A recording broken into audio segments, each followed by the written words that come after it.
It's 2 a.m. and you're wide awake, staring at the ceiling, doing the math on how tired you're going to be tomorrow. Your brain is telling you something's broken.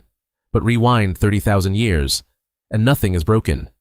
Being awake at 2 a.m. was normal, expected even. Someone a few feet away from you was awake too, on purpose. And in a couple of hours, you'd both go back to sleep like nothing happened. Because almost everything you know about sleep, the 8 hours, the bedroom, the entire concept of sleeping through the night, is shockingly new. Ancient humans slept nothing like you do. And weirdly, they may have been better at it. Let's start with the obvious question. What did they actually sleep on? Not the cold hard ground, for the record. That's a myth. In a cave in South Africa, archaeologists found the world's oldest known bedding, layers of soft grass laid down around 200,000 years ago. And here's the good part. Underneath the grass was a layer of ash. Why ash? Because bugs hate ash. It dries them out. They won't crawl through it. So 200,000 years ago, someone looked at their itchy grass mattress, thought, I am done getting eaten alive, and invented pest control. They even burned the old bedding once in a while and laid down fresh layers. That's not surviving. That's housekeeping. No pillows, though. Your pillow was your arm. Or another human. Which brings us to the second thing. The private bedroom is one of the newest ideas humans have ever had. For most of history, sleeping alone wasn't peaceful.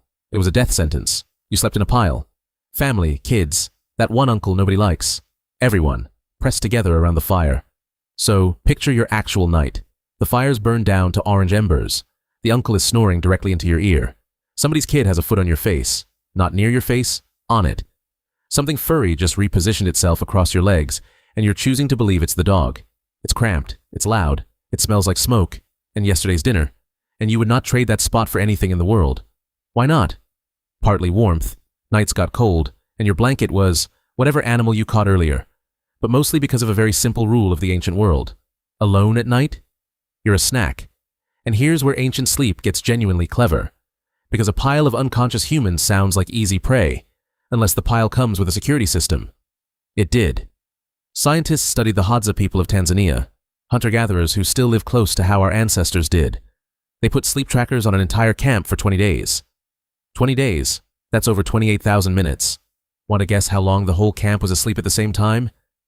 18 minutes, total. At almost any minute of any night, someone was awake. Not because they held a meeting and assigned guard duty. It happens automatically.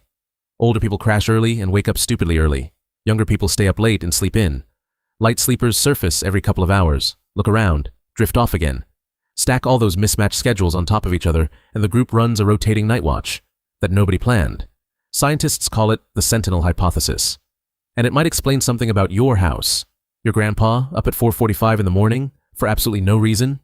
Teenagers who physically cannot sleep before 2 a.m. That's not dysfunction. Those are the shifts. Evolution never fired the night watch. There's just nothing left to watch for. Okay, but the night watch only solves half the problem. Because think about what a sleeping human actually is. Blind in the dark, slow, no claws, no armor, unconscious for hours. Sharing a landscape with lions, hyenas, leopards, and bears the size of a small car, most of which see in the dark just fine and prefer to do their shopping at night. Way, way back, the answer was probably trees. Awkward, but hard for anything heavy to climb. What finally let our ancestors sleep on the ground was fire. Fire is a predator's least favorite thing in the world. It's bright, it's hot, and it marks the spot where the weird two-legged things wave pointy sticks at you. One campfire bought you light, heat, bug repellent, and an all-night security perimeter. And some researchers think fire didn't just protect our sleep, it upgraded it. Safer nights meant deeper sleep. Deeper sleep meant more dreaming, more memory sorting, more brain maintenance. Cozy, it turns out, is a performance enhancer. Now for the strangest part. Even when they slept, they didn't do it in one block. The default human pattern, the one that shows up over and over again in history, is 2 sleeps. You'd crash not long after dark. Sleep 3, 4 hours. Then wake up around midnight, and just be up for a while. An hour, maybe 2, in the middle of the night. On purpose. What did people do with that time? Poked the fire, talked, snacked, prayed, checked on the kids, hung out with the other midnight people, and we have receipts. The historian Roger E. Kirch went digging through pre-industrial records and found first sleep and second sleep everywhere. Witnesses in centuries-old court cases casually saying a crime happened after first sleep, the way you'd say after lunch. Prayer manuals with special prayers written specifically for the hour you'd be awake between sleeps. And here's the tell. Nobody, not one single writer, ever stops to explain what the terms mean, because every reader already knew. Then, round 2. Back to sleep until sunrise. Add it all up, and you get roughly your 8 hours, just with an intermission.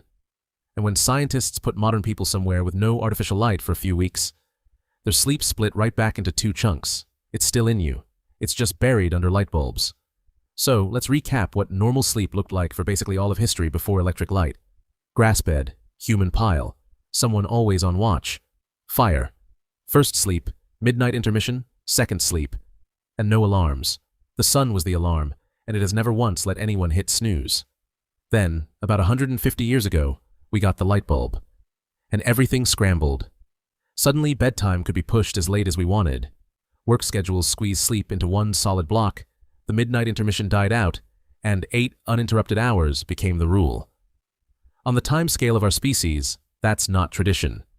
The 8-hour block is a factory setting, literally, but your body never got the update, which is why, some nights, you snap awake at 3 a.m. for no reason at all. Nothing's wrong with you. That's the oldest software you own, quietly booting up, checking that the fire's still lit, and someone's on watch. You can go back to sleep. That's the second one. It's usually the good one. But being awake at night was the easy part. What ancient humans did all day, before jobs, money, or Mondays existed, is even weirder. That's the next video. Subscribe so you don't miss it. The Night Watch will know if you don't.